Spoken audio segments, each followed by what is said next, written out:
Hola amigos, en este video les voy a mostrar una pequeña introducción a la programación de PLC en Somachine Base a través de aplicaciones básicas. Les voy a mostrar las instrucciones tipo bit y el direccionamiento, así como la simulación de la aplicación. Si este video te es útil, por favor dale a me gusta, compártelo y si aún no estás suscrito, te invito a que lo hagas, es completamente gratis. Para ello pulsa en el botón suscribirse que encontrarás debajo de este video y activa la campanita que encontrarás a su derecha para recibir una notificación de mis siguientes publicaciones. ¡Empecemos! Para poder entender mejor las instrucciones tipo bit y el direccionamiento, vamos a realizar esta pequeña aplicación que se trata de un arranque directo de un motor para la aplicación de una bomba centrífuga. Podemos observar en el diagrama, podemos observar que tiene las siguientes entradas tipo bit o booleana. S1 que viene a ser un pulsador normalmente abierto, que es generalmente de color verde. S2 que viene a ser un pulsador normalmente cerrado, que generalmente de color rojo. Q1 que es un contacto auxiliar de un guardamotor, es el contacto de sobrecarga. Cuando este guardamotor detecta una sobrecarga en la etapa de potencia, este contacto cambia de cerrado a abierto, ¿no? Porque al momento que lo voy a accionar para que funcione, en este caso el motor, entonces este contacto se va a cerrar y cuando se activa la sobrecarga se va a abrir. S3 es un selector que nos puede servir, por ejemplo, para cuando queramos realizar un control automático o manual.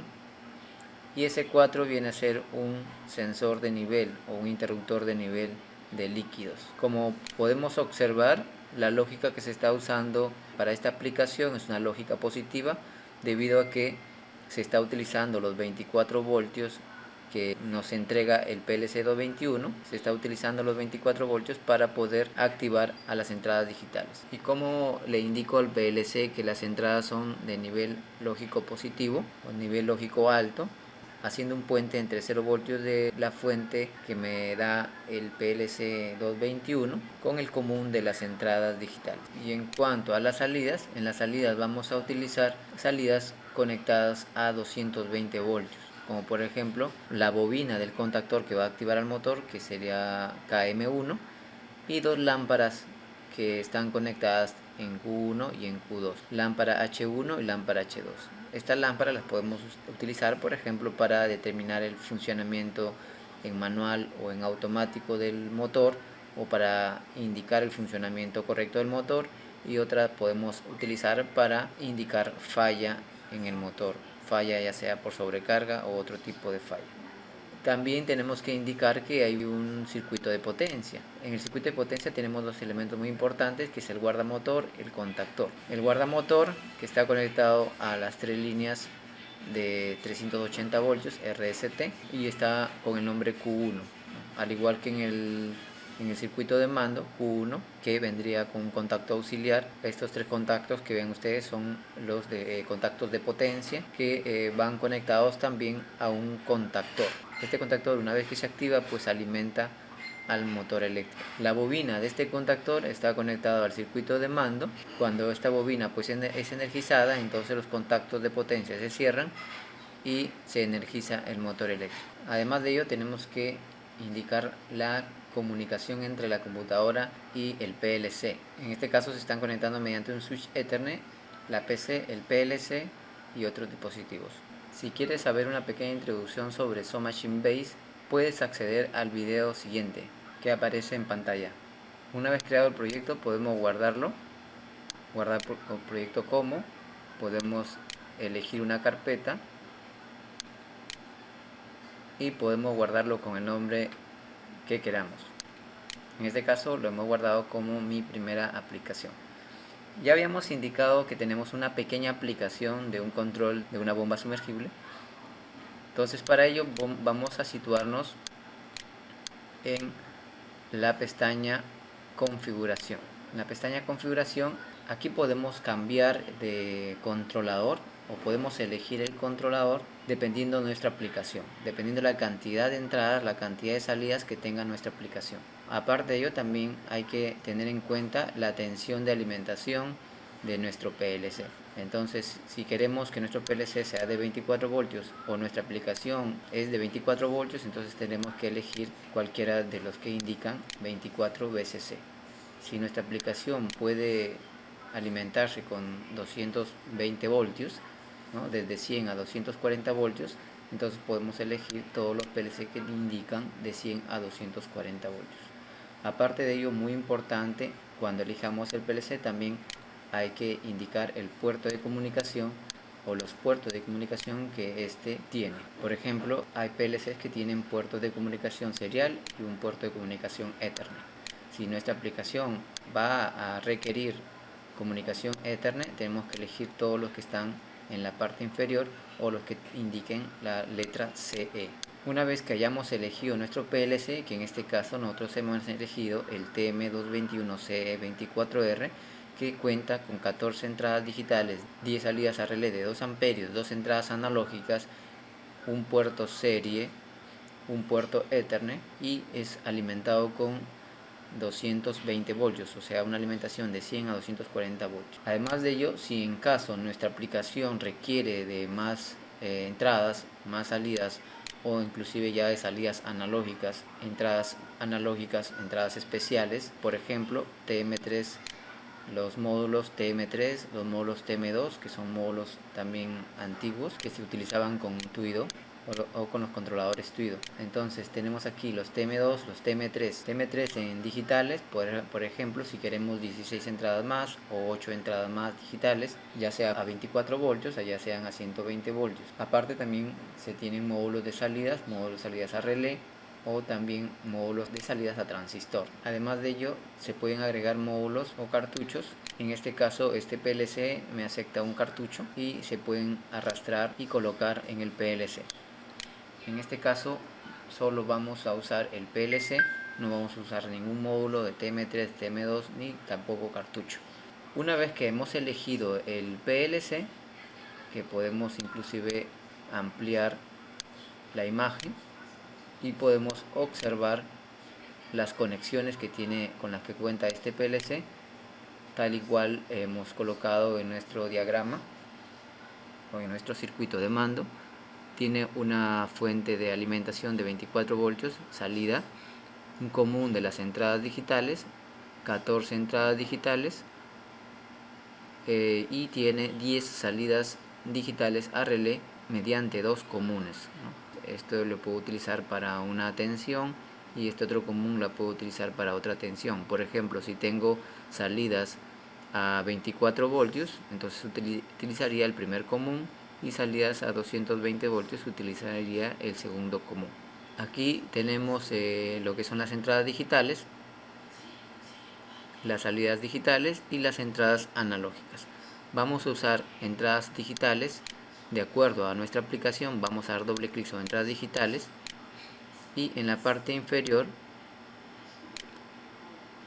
podemos observar las entradas digitales, el direccionamiento absoluto y el direccionamiento simbólico. Por ejemplo, de acuerdo a nuestro plano, en la I0 se encuentra el pulsador de marcha. Para facilitar la programación, voy a colocar aquí el nombre o el direccionamiento simbólico. Por ejemplo, vamos a colocarle marcha. En la siguiente entrada tenemos el pulsador de paro. Además de ello, podemos ir comentando. Yo les sugiero que vayan comentando para cuando el programa sea muy grande, entonces puedan ayudarse de los comentarios. Entonces podemos colocar aquí como comentario pulsador de arranque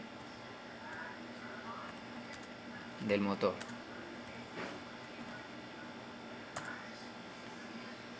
Entonces podemos observar aquí el comentario. Paro, podemos colocar pulsador de paro del motor. Luego tenemos también una entrada más que vamos a utilizar por el momento, que sería Q1. Q1 que viene a ser el contacto de sobrecarga, el contacto auxiliar de sobrecarga. podemos colocar guarda motor o guarda.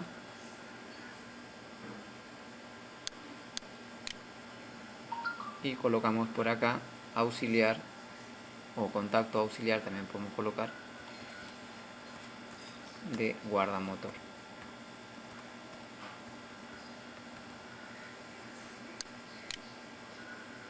Por ahora vamos a utilizar solo estas tres entradas.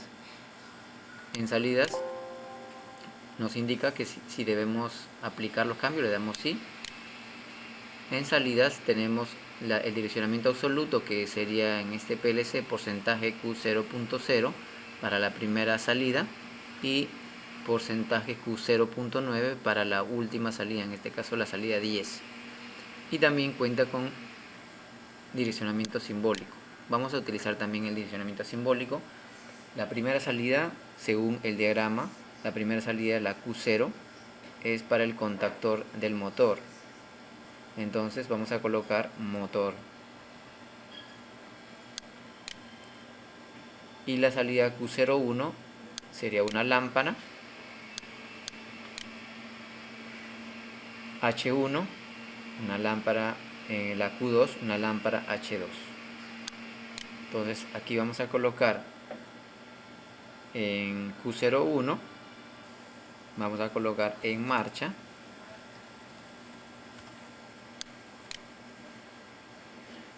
Y en el Q02 en fallo o fallo directamente también.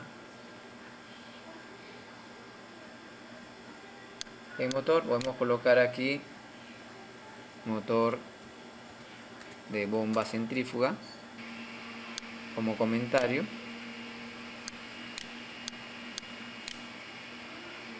En lámpara podemos colocar señalización de marcha, y en fallo podemos colocar señalización de fallo. Ya tenemos tres salidas, entonces hemos colocado tres entradas digitales y tres salidas digitales. No se olviden de aplicar los cambios. Una vez que tenemos ya nuestro direccionamiento tanto de las entradas digitales como de las salidas digitales, en este caso estamos utilizando en nuestra primera aplicación, vamos a ir a la pestaña de programación. En la pestaña de programación voy a tener a la izquierda la pestaña de tareas, la pestaña de herramientas. En la pestaña de tareas voy a tener todos los POU y los escalones que tiene ese POU. Aparte de ello voy a poder añadir otros programas. En herramientas también me encuentro con todos los objetos, por ejemplo objetos de memoria, memorias tipo bit, memorias tipo palabra, palabras constantes, objetos del sistema, bits del sistema, palabras del sistema, entre otros, que poco a poco lo vamos a ir viendo en los diferentes videos. Aparte de ello tenemos todas las instrucciones con las que cuentan Sound Machine Base para poder realizar nuestra primera aplicación, que prácticamente es un arranque directo. Entonces necesitamos utilizar instrucciones tipo bit. Para poder activar una salida normal, una bobina normal, podemos seleccionar entre bobina y podemos colocar en el primer escalón en la parte final. Para direccionar esta salida podemos elegir entre dirección absoluta o también entre un símbolo. Podemos escribir directamente la dirección, si me acuerdo, por ejemplo la primera salida sería Q0.0, o también podemos elegir entre los símbolos. En los símbolos podemos colocar, por ejemplo, motor o el símbolo que le haya colocado en la pestaña de configuración, y podemos elegir entonces en este caso el símbolo motor. Automáticamente aparece el comentario y también aparece la dirección absoluta. Si es que activo la simulación o envío el programa al PLC, entonces esta salida se activaría ni bien cargo el programa en el PLC, pero yo necesito poder controlarla a través del pulsador de marcha y el pulsador de paro. Entonces voy a colocar el pulsador por aquí de marcha Cuando yo presione el pulsador verde, este va a cerrar su contacto, normalmente abierto, y va a dejar pasar la corriente hacia la bobina. Entonces vamos a direccionar, aquí sería marcha. Si yo transfiero este programa al PLC, cuando se presione el pulsador de marcha se va a activar el motor, pero cuando yo lo suelte al pulsador, este se va a apagar. Entonces, ¿qué debo hacer para que se mantenga energizado la salida, ¿no?, de una bobina normal? O también puedo utilizar una bobina SET. Una bobina SET solamente necesita un pequeño pulso para quedarse activada, pero mientras utilice una bobina normal, entonces voy a tener que colocar un contacto de enclavamiento. Ese contacto de enclavamiento tiene que ir en paralelo al pulsador de marcha. Elijo la opción modalidad de derivación, elijo el contacto normalmente abierto y lo coloco debajo del pulsador de marcha. Pero este contacto de enclavamiento tiene que ser ¿de quién? De la misma bobina, ¿no? La bobina que se llama motor en este caso. Vamos a colocar aquí bobina motor. Si envío el programa al PLC, entonces cuando yo presione el botón de marcha, se va a activar el motor y se va a quedar activado. Se va a quedar activado a través de este contacto, a través del contacto motor. Pero ahora, ¿cómo lo apago? Entonces, para apagarlo tendría que colocar o tendría que abrir el circuito, ya sea en la parte derecha o en la parte izquierda, pero generalmente lo tenemos que hacer en la parte izquierda. Entonces tenemos que colocar un contacto cerrado, y este contacto cerrado tiene que ser del pulsador de paro, o sea que cuando yo presione el pulsador de paro, entonces este contacto se abra. Pero aquí hay algo muy importante que tienen que saber, que en este momento estoy utilizando un contacto, un pulsador normalmente cerrado, ¿no? Un pulsador normalmente cerrado que generalmente es de color rojo. Entonces, como ya está cerrado, significa que ya está enviando una señal en estos momentos al PLC, o sea, ya está enviando una señal al I1. Entonces quiere decir que si yo le coloco como cerrado, entonces como está enviando ya una señal para que abra o cierra un contacto, entonces como si yo le voy a colocar un contacto cerrado aquí, este más bien se va a abrir, porque ya está enviando la señal el pulsador. Solamente que si alguien va y presiona ese pulsador normalmente cerrado, se va a abrir. Entonces, si el pulsador es físicamente cerrado, entonces aquí tengo que colocarlo abierto, si es que quiero que se comporte como cerrado, ¿ya? Entonces vamos a colocar un abierto. Como ahorita ya está enviando una señal, este de aquí se va a cerrar, y si alguien viene y presiona ese botón, se va a abrir. Entonces está funcionando como un contacto o como un pulsador normalmente cerrado, está físicamente cerrado. Aquí le colocamos el símbolo sería paro. Si envío este programa al PLC, entonces como el contacto del pulsador es cerrado, el pulsador de paro es cerrado, esto de aquí va a tener energía hasta este punto, y cuando yo presione el pulsador de marcha, entonces el motor se va a energizar, se va a activar el contacto de enclavamiento y se va a quedar energizado el motor. Ahora, si quiero apagarlo, presiono el pulsador de paro porque estaba cerrado o está cerrado, presiono el pulsador de paro y luego se va a abrir el contacto y se va a apagar el motor. Y nuevamente yo podría encenderlo y así sucesivamente. Bueno, hasta ahí estamos controlando el encendido y el apagado del motor mediante los dos pulsadores. Pero, ¿qué pasaría si el motor en algún momento tiene un fallo por sobrecarga o si hay algún cortocircuito aguas abajo de la instalación del guardamotor? Entonces, debería apagarse también el motor. Entonces, no solamente lo debe apagar el pulsador de paro, sino también debe apagarlo el contacto auxiliar del guardamotor. Como el contacto auxiliar del guardamotor cuando está funcionando está cerrado, entonces quiere decir que también va a ser igual como el pulsador de paro, que va a tener que utilizar un contacto normalmente abierto. Y lo vamos a direccionar con la entrada llamada guarda, que viene a ser el Q1 del guardamotor. En este momento ya se encendería con el botón de marcha y se apagaría ya sea con el pulsador de paro o por alguna falla que tenga. Aparte de eso, hemos colocado dos salidas más, que son dos lámparas de señalización. Una lámpara de señalización la vamos a utilizar para indicar que está en marcha, y otra lámpara de señalización la podemos utilizar para indicar que está en falla. Entonces añadimos un escalón en este botón. Podemos también ir comentando los escalones. Aquí podemos colocarle que este es el escalón llamado arranque directo del motor. También habíamos colocado una lámpara de señalización para cuando el motor esté en marcha. Vamos a colocar un contacto y colocamos una salida. Esta salida tiene el símbolo de en marcha. ¿Cuándo debería activarse esta lámpara? Debería activarse cuando el motor se activa. Entonces vamos a utilizar un contacto auxiliar de motor. En símbolo colocamos motor, y ya cuando enviemos el programa al PLC damos marcha, el motor se enciende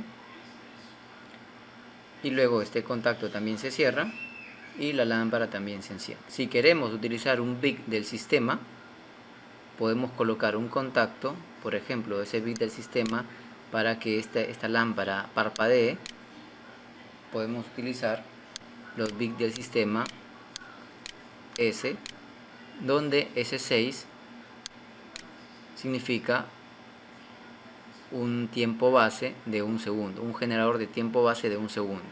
O sea, ¿qué quiere decir? Que este contacto se va a cerrar en un segundo y se va a abrir un segundo, de forma intermitente. Luego vamos a colocar un escalón más para colocar la lámpara de fallo. Pero antes de ello vamos a colocar también un comentario aquí, lámpara, o también podemos colocar señalización de motor en marcha.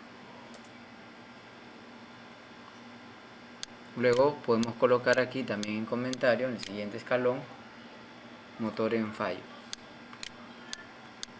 Ahora vamos a colocar la salida que es en fallo, y esta salida se va a activar cuando el guardamotor se desactive. Cuando el guardamotor esté funcionando normalmente, entonces el contacto va a estar cerrado y este contacto se va a abrir. Esta lámpara entonces va a estar apagada, y cuando suceda el fallo o suceda la sobrecarga, entonces el contacto del guardamotor se va a abrir, y al abrirse pues este contacto va a quedar cerrado, y al quedar cerrado esta lámpara va a encender. También podemos colocarle un contacto S6 para que parpadee cuando está en fallo. Una vez terminado el programa, vamos a ir a puesta en funcionamiento, ya sea para transferirlo o para simular. En este caso vamos a simularlo. Si vamos a transferirlo, ya sea por USB o por cable Ethernet, nos va a aparecer en donde dice dispositivos locales, ya sea por USB, y en dispositivos Ethernet, ya sea por cable Ethernet. En este caso vamos a iniciar el simulador. Nos aparece el simulador. No hay que olvidar de iniciar el controlador para el indicador de RAM se quede estable. Iniciamos entonces el controlador, nos aparece una pregunta, le damos que sí y regresamos a la pestaña programación. Como vemos, el simulador aún no sigue apareciendo, y como podemos observar, ya la lámpara de fallo está en funcionamiento debido a que no hemos cerrado el contacto del guardamotor. Recuerden que el guardamotor tiene que estar conectado, tiene que estar cerrado, y el auxiliar también sería un contacto normalmente abierto y también se cerraría cuando yo activo el guardamotor. El contacto entonces del guardamotor es el I02. Le damos aquí donde dice IN2 y entonces la lámpara de fallo dejaría de funcionar. Aparte de ello, también sabemos que el contacto de paro, el pulsador de paro, también es normalmente cerrado. Entonces debemos activar la entrada 1, porque el pulsador de paro está en la I01. Es en este momento que ya podemos presionar el pulsador de marcha, y el pulsador de marcha se encuentra en la I00. Entonces, para que funcione como pulsador, activamos la entrada 0 y la volvemos a dar clic para que se desactive, porque es un pulsador. Entonces, al pulsar se ha activado el motor y aparte de ello también se ha activado la lámpara de señalización que indica que está en marcha. Si yo presiono el pulsador de paro, o sea, desactivo momentáneamente aquí esta entrada número 1, el motor se apagaría. La vuelvo a activar porque es un pulsador. Y también el motor se puede apagar mediante el contacto auxiliar del guardamotor. Para ello volvemos a encender el motor y ahora vamos a simular el contacto del guardamotor. En el caso que hubiera una sobrecarga, este contacto pues se va a abrir, que sería el I02. Entonces el motor también se apagaría. Volvemos a activarlo y el motor queda desactivado aún. Vemos que también la lámpara de falla se activa de forma intermitente, entonces volvemos a activar el guardamotor y la falla se elimina. Bueno amigos, eso es todo en cuanto a este video, espero les haya gustado y no olviden suscribirse. Hasta la próxima.